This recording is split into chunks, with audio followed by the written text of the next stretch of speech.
ప్రేమకు పట్టాభిషేకం part 7 part 6 చాలా ఇంట్రెస్టింగ్ గా ఉంది కదా. దాని కంటిన్యూషన్ అండి ఇది. ఓకే, కథలోకి వెళ్ళిపోదాం. తనయ్య కాలేజీకి వచ్చి మాలతి మేడంను వెయిటింగ్ హాల్లో కలిశాడు. నీరజ విషయంలో కాలేజీలో జరిగిన విషయం చెప్పి, ఈ పరిస్థితిలో ఆమె కాలేజీలో ఉంటే చదువు కూడా వంట పట్టదు, ఇంటికి వెళ్లి రిలాక్స్ అయితే తర్వాత నెమ్మదిగా చదువుతుందని ఈ రోజు ఇంటికి తీసుకుపోమ్మని చెబుతూ ఆమె వాష్రూమ్లో ఉండగా డోర్ ఎవరు లాక్ చేశారో ఎంక్వైరీ చేస్తామని హామీ ఇచ్చి స్టూడెంట్స్ పై ఆమె బాధ్యతను సక్రమంగా నిర్వర్తించడానికి పడుతున్న తపనను చూసిన తనే ఆమె వ్యక్తిత్వానికి ఫిదా అయిపోయాడు. ఆమె అతనితో మాట్లాడుతున్నంతసేపు రెప్ప వాల్చకుండా ఆమె పెదాల కదలికను చూస్తూ తీయని ఆమె కంఠస్వరాన్ని ఆస్వాదిస్తూ ఆమె చెప్పేదానికి తలాడిస్తున్నాడు గాని ఒక్క ముక్క నోట్లో నుంచి వస్తే ఒట్టు. ఆమెను చూస్తూ ఏమి మాట్లాడలేకపోయాడు. ఆమె అందం మామూలుగా లేదు మరి.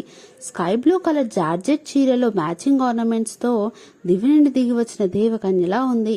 ఆమె అందానికి ఎవరైనా ఫిదా కావాల్సిందే అన్నట్లుగా ఉంటుంది ఆమె ప్రవర్తన. కాలేజీలో కొత్తగా చేరిన లెక్చరర్ అయిన అనుభవంలో సీనియర్ లెక్చరర్ల కన్నా ఎక్కువగా శ్రద్ధగా పాఠాలు చెబుతూ పిల్లల్ని తన చెప్పు చేతుల్లో పెట్టుకుంటుంది. స్టూడెంట్స్ అందరినీ సొంత మనుషులుగా చూసుకుంటూ పాఠాలతో పాటు వారిని మంచి చెడు తెలియజేస్తూ కాలేజీలో అందరికీ తలలో నాలుకలా ఉంటుంది.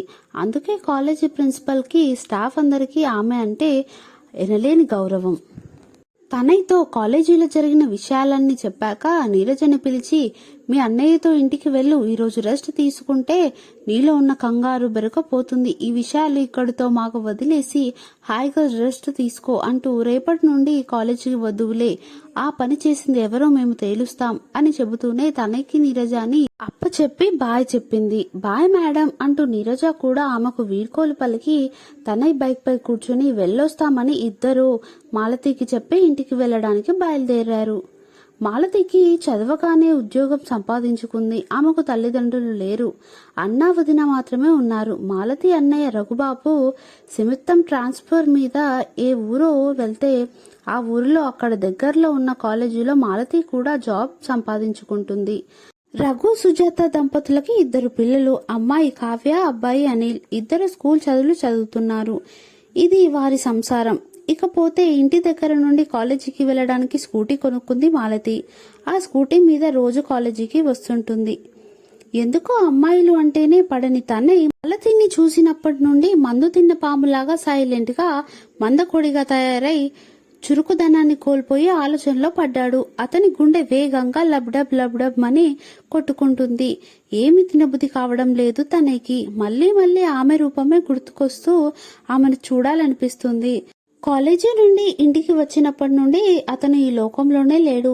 తల్లి పలకరిస్తుంది మరియు తండ్రి పలకరిస్తున్నా ఏదో ధ్యాసలో సమాధానం ఇస్తున్నాడు. అసలు అతడు ఈ లోకంలోనే లేడు అని చెప్పాలి. అతడికి పదే పదే మాలతి మాత్రమే గుర్తుకొస్తూ ఎవరు పలకరించినా పలకనంత విధంగా తన పరిస్థితి ఉంది. అతడి మనసంతా మాలతి చుట్టూనే తిరుగుతుంది.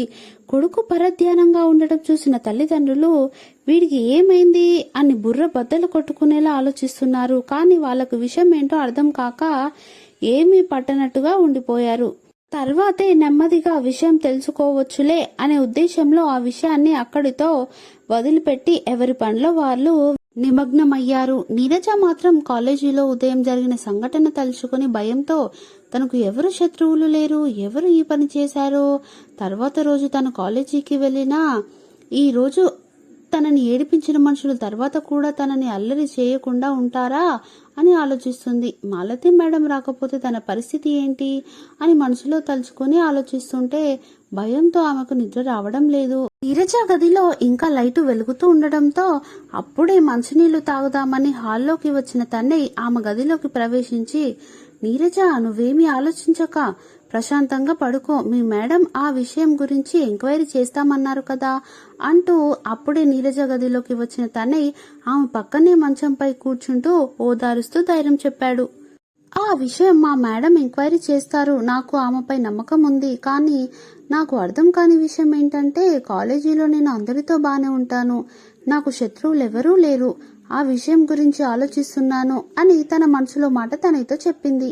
ఇద్దరు చాలాసేపు మాట్లాడుకున్నాక ఆ విషయాలన్నీ మర్చిపోయి హాయిగా పడుకున్నారు.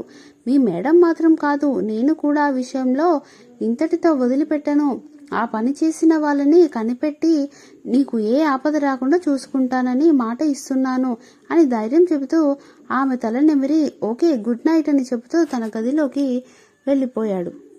ఓకే అండి, ఈ పార్ట్ కంటిన్యూషన్ నెక్స్ట్ పార్ట్లో చూద్దాం. ప్రేమకు పట్టాభిషేకం పార్ట్ 7 మీకు నచ్చినట్టయితే please like, share and subscribe.